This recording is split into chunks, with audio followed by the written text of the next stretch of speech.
everybody. Today I'm joined by the developers at Classic WoW's dev team. My name is Ebenhart. We have Zirene here and Clayton Stone. Guys, go ahead and introduce yourselves real quick. Hello, I'm Aiden. People know me as Zirene. I'm a game designer on World of Warcraft Classic, and I work on systems. For us on the system side of things, it's really class, PvE, PvP, reputations, things like that. It's essentially everything for us except for quests and encounters.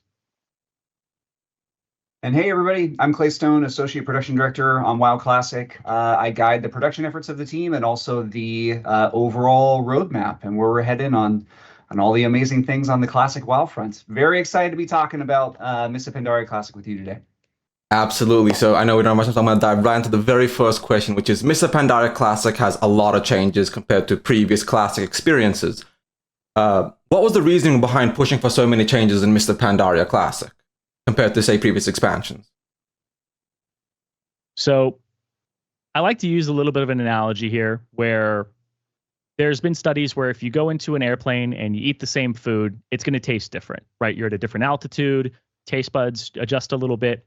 When people say like their favorite flavor of a Classic is vanilla or favorite flavor of World of Warcraft is vanilla, we're trying to make that vanilla or that, I guess in this case, Mists of Pandaria, taste the same, but in a different environment. So people are older, people have played, the original Mists of Pandaria, they might have, different recollections of it. What we want to do is we're trying to get the feeling of original Mists of Pandaria back, and we know around our current players that they're going to taste things a little differently. So they might need a little extra spice. They might need some salt or some sugar in there to make it taste the same, but in a different environment. So that's really what we're trying to do here is give the authentic Mists of Pandaria experience that you can get in this context of this is Classic, we're playing on the final balance patch, and you're starting from the beginning. So Classic in and of itself is essentially never an exact retelling of things because we haven't done progressive servers like that. We want to give you this experience with all of the tuned up systems, all of the things they eventually came to as designers and developers back in the day of what a system should look like, and give you that from the start and try to polish that. So Mists of Pandaria, we felt was a really great opportunity for diving in on something where people really was regarded for its PvP and PvE class design. So from a system side of things, we were like, this is a great opportunity to look at this thing that's really crafted in a way that people adore. And if there are some edges to it that maybe there's some Mandela effect of this was remembered a little bit differently in class balance, we can actually shore that up and now be like, okay, well, all healers are playable. All tanks are playable. All DPS should be playable. And we feel like that comes off better to our contemporary player base in 2025. Yeah, there's so much, we're so fortunate that the base of Mists of Pandaria is so beloved as it is. And as Aiden mentioned, typically with these, we start from that final patch and then work backwards to bring it into a state that it's like players remember it.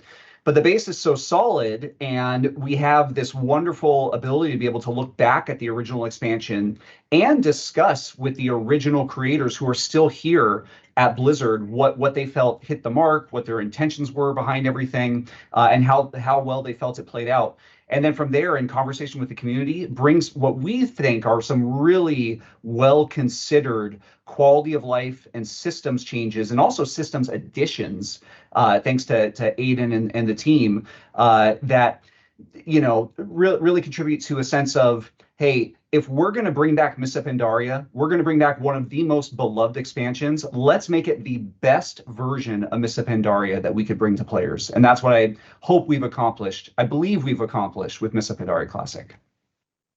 I've been having a blast in the pre-patch so far, so I do believe you guys have done an amazing job on that front. So the next question I actually have is, I've asked this in my previous interviews as well, is a lot of people didn't expect us to get all the way from Classic 2019 to Mists of Pandaria when Classic first got announced. And people are wondering, how long will the original Classic pipeline go on for? Because we went from Classic, TBC, Wrath, Cata, MoP. Do you guys foresee this being the final experience, or do you see it keep on going onwards? Yeah, it's a great question, and honestly, something that we think about a lot internally, as I'm sure comes as no surprise. When we started on this journey with Classic, initially we didn't think it was going to go beyond just the vanilla version. It was like, hey, let's bring the vanilla version, hashtag no changes, perfectly imperfect game, and that was going to be it. And obviously the response far exceeded our expectations, and that was true even in the most recent the classic anniversary release in November with a couple of changes that far exceeded our expectations as well. But as we've continued on this journey and we keep looking to what's ahead, we really look to the community to know what they want. And obviously, there's a lot of opinions out there in the community, but even moving from something like Wrath of the Lich King into Cataclysm, we were really listening to the community. We were looking at the content. We were understanding their perspective of it. We were understanding, hey, is this a worthwhile expansion for us to bring back to players? Is this something that they're going to want? And the answer proved to be yes. And what I was really excited about was how, upon re-examination, as players progressed through that content, their opinions or their perspective on some of that content actually changed. It turns out that Dragon Soul, basically being the focus of content for as long as it was, provided some negative opinions about that when the content itself is actually very strong. And so we've continued from there, and obviously, getting into Cataclysm and looking at Mists of Pandaria and just knowing how strong it is as an expansion, as a baseline, and truly believing we could deliver something spectacular for players, convinced us that that was the right way to go. I think that as we look to the future and we decide what we're doing next or where we're going to go next, a lot of that plays into it. Whatever the thing is that we deliver next, can we make sure that it is truly worthwhile the players' time and it's something that they're really going to enjoy? But I can also confidently say, sitting here today, that we are very focused on delivering a phenomenal Mists of Pandaria Classic expansion to players. That is core. That is where the bulk of the team's efforts are going to at this very moment, and we can't believe that launch is just right around the corner on Monday. Very well said. Like a lot of people have been talking about Warlords of Draenor Classic, but depending on how MoP goes, that could be interesting to see as well. So then the next question I have is, in the same vein, a lot of people wouldn't call Mists of Pandaria Classic, but we saw that with Cataclysm, a lot of people did consider that classic because that's when they first started playing the game. Would you guys consider Mists of Pandaria to be a classic expansion, or do you think it's where the line between modern retail and classic first blurred and began? Like, would you guys call it a classic experience, despite how fun and good of an expansion it was and is right now? So I think that this is a little bit of a debate that I'm probably on a weird side of, because I really just consider classic a version of a game where people have fond memories of it and nostalgia. And I think that Mists of Pandaria still falls under that category. Not saying that the systems didn't change to a point where it might be closer to, mainline or retail than it is to vanilla. Not saying that. I'm saying that I usually consider classic as the feelings behind it, the memories behind it, or the way that people interact with each other socially is really what makes classic to me. The systems, in my opinion, they might be right in between, right in that middle area. And I think a lot of players focus on the systems, as this now gameplay wise feels more like mainline than it does for vanilla or vice versa. But I do really feel like this still feels like a nostalgic experience to me and to a lot of players. So I still feel like this is a classic game. Very well put. So the next one is, this is something I've seen a lot online, is that people think going from an expansion to the next one is as simple as just pushing a button. Launch Mists of Pandaria, launch Cataclysm. Can you walk us through a bit of the back end on what, say, moving from Cataclysm to Mists of Pandaria is like? Because I don't think it's just hitting a button, launch expansion. Yeah, absolutely. And you are correct on that. There is something, I don't want to get too technical, but there is something called the data conversion process. And we actually talked about it in the BlizzCon talk back in, it's either 2017 or 2018. But it is this enormous effort by our classic engineers to take all of the original data as it existed in 5.4.8 in this case, and put it through a very lengthy, months-long process to repurpose it and make it workable and runnable on a more modern code base. And then even after all of that's done, then we essentially open this box and we're able to see, okay, here's where we're starting from. And It could, most of the time, it's not anything near anything that we would ship. It requires then months and months of work on top of that to rework the game and rebuild the game into a state not only where it's playable, but where we want it to be from the start of the expansion. The great news is that also gives us a lot of opportunity at that point to decide, okay, well, where do we want to make changes? Because by that point, it's able to work with our tools that we use once we've gone through this whole conversion process. And then, of course, after that, we decide what kind of changes we want to make, any feature additions that we want to do. We then work through a really, intensive development process to get it ready for players. And then, of course, start announcing some of those things, get it ready for a beta, and then run through a very intense PTR and beta period of time where players are able to jump in at the into the content in either a pre-patch state or a launch state, provide feedback, and we're able to make adjustments from there. But just something like the Veil of Eternal Blossoms. We are so proud that we're able to bring back the Veil of Eternal Blossoms for the first time since it was originally introduced in its original incarnation. Because as folks know, the only version of it that currently exists in the modern game is the final destroyed state from Siege of Orgrimmar. And we've actually brought it back to its original pristine state for the start of Mists of Pandaraia Classic. That required almost like an additional few mini versions of this data conversion process because we had to convert the data from each of the separate patches to then put it back into its original state and allow it to be able to progress over the life of the expansion. So I'm just very excited. One of the things I'm most excited for is to be able to go revisit the Veil back as it originally existed and see it progress throughout the expansion. That's kind of cool to see, but I'm surprised it takes that much effort. Like, I know as developers it takes a lot more time, but that much effort was kind of surprising. But I do want to move on to the next question, which is Season Discovery gave a level 85 boost for people to make a Mists of Pandaria character after the final phase of SoD. What made you guys either go with that instead of, say, a classic anniversary boost? Why send SoD plays to Mists of Pandaria instead of, say, anniversary?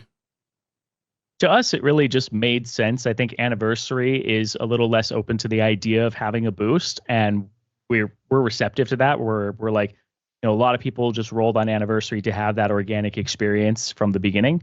Not to say it's not something that, like, when TBC comes out for anniversary in the progression realms, we'll be like, okay, maybe we'll have something there. But it felt like we hadn't offered a boost in vanilla to that point, and we really felt more like we should get people to, if they want to, they get to Mists of Pandaria, which to some degree had some inspiration on Season of Discovery and the class design there and the way that things shook out. So we felt it was pretty close in that regard as well. So it was almost like, you like this, oh, you might like this too. So yeah, I think that's a big part of it too. Plus, there's nothing quite like jumping in right from the start of something. And as opposed to where, our classic anniversary realms are great. Again, they are far exceeding our expectations, which is wonderful. But they're in the AQ phase at this point, and suddenly taking a whole player base and telling them shift into there just doesn't feel as natural as something like, as Aiden said, moving them into or allowing them the opportunity to try out Mists of Pandaria Classic, which again inspired some of the class changes that we brought to Season of Discovery as well. So then moving on to the SoD ending, SoD had a lot of inspiration from Mists of Pandaria. A lot of people saw the abilities, like class balance changes and things like that.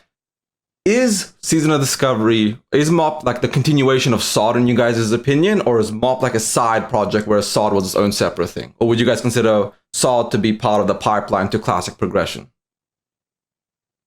Yeah, that's a good question. When it comes to Season of Discovery, it has been a phenomenal opportunity for us to experiment with a whole bunch of things in the classic vanilla space and try things out. I think that similar to what we just mentioned, asking those players to then go back to a less changes version and go into anniversary didn't feel super natural. And again, allowing them or giving them a great opportunity to jump in right from the start of MoP.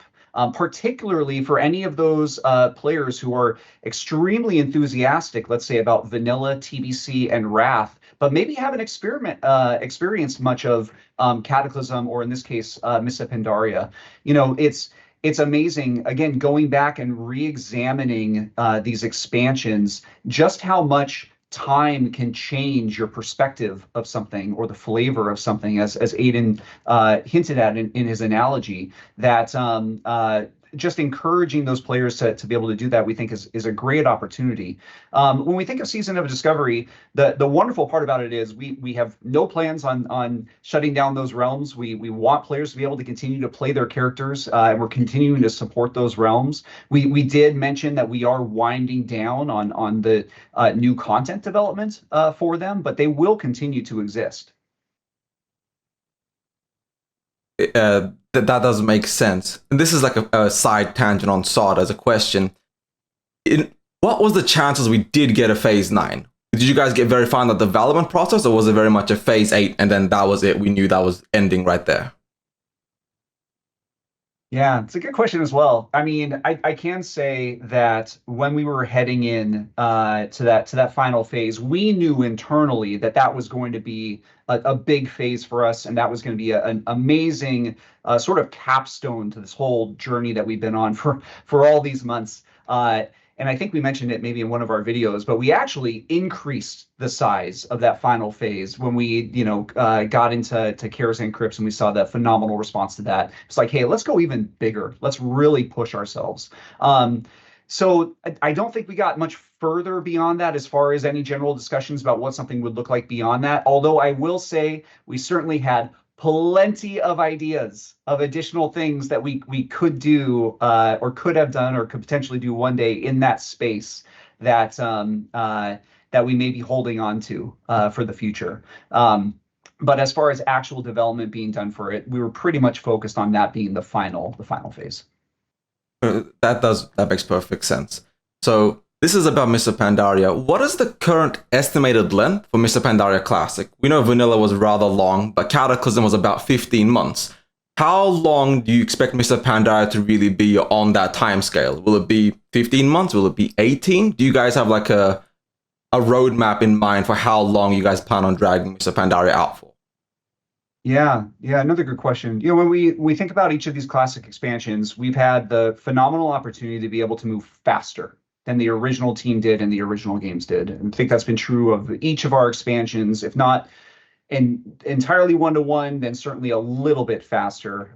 Cataclysm probably being the biggest outlier of them all in terms of us moving quickly through that content. When it comes to Mists of Pandaria Classic, we actually think that one of the best parts of the original Mists of Pandaria was its content pacing. We think that the original team nailed it. And I think a lot of players would agree with us that the content was very well paced as far as when the patches came out in relation to each other, including the non-raid tier patches that happened between the start and Throne of Thunder and Siege of Orgrimmar, just to continuously provide great content to players. So much so to the point that I don't think there is any chance we could move any faster than that original team did. We might be able to find ways, but I think we'd want to be really careful about it and about overloading players with too much to do or moving too quickly.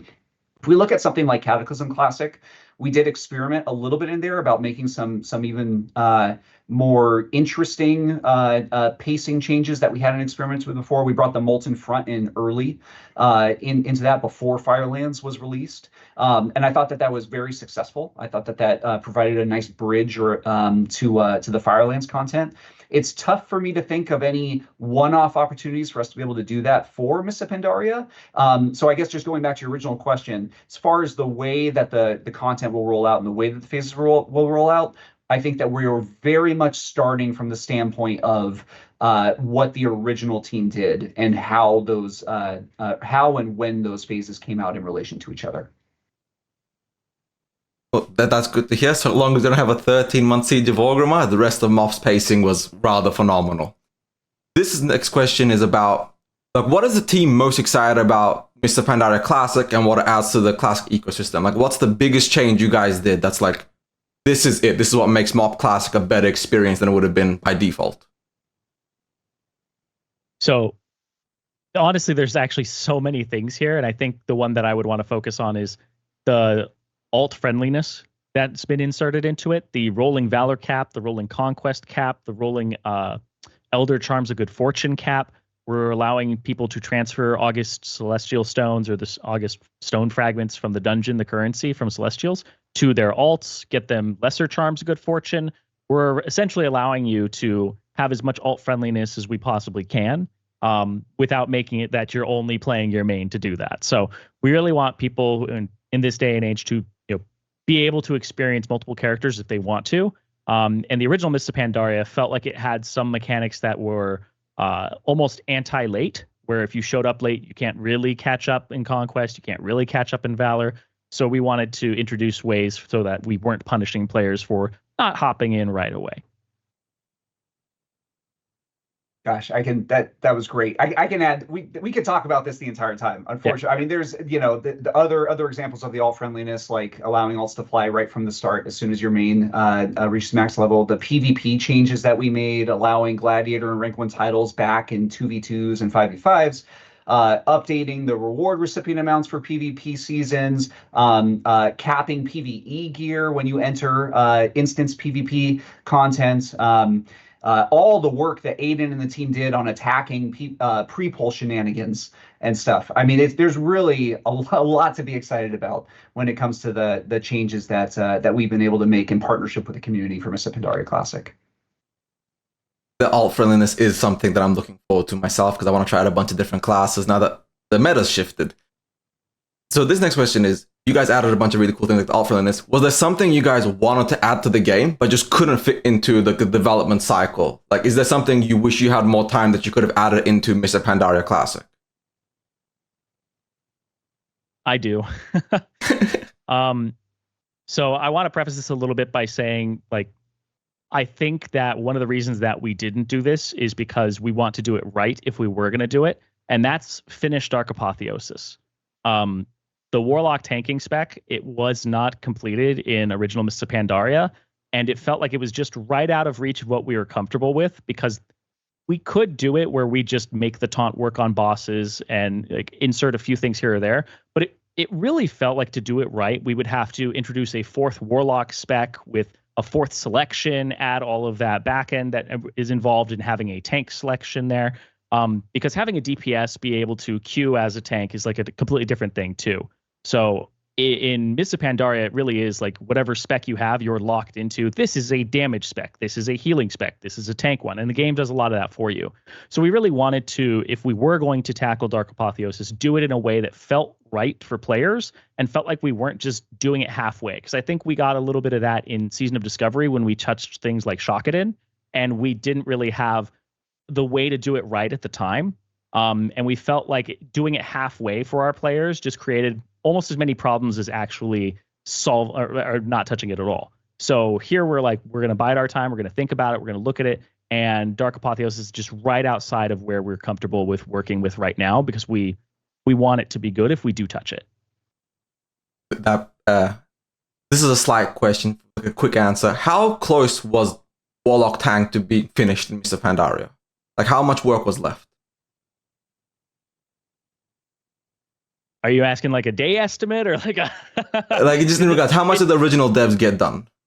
So there are things that exist. Like, I believe there is a Vengeance that is spell power that is in the files and does work like the original Vengeance. And I believe it was on the Siege of Orgrimmar beta for a little bit of time, but then it just wasn't finished and it got pulled.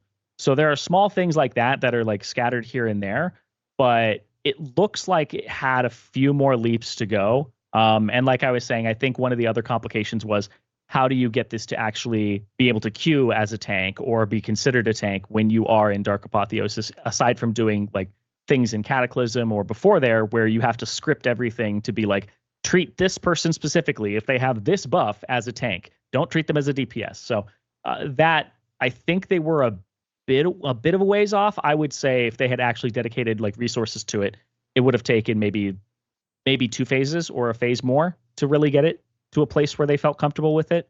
But yeah, it looks like it's almost there, but it's, like I said, just right out of the comfort zone for us.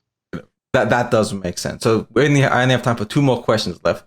The first one I'm going to ask is, have you guys got anything you'd like to share that I haven't asked about?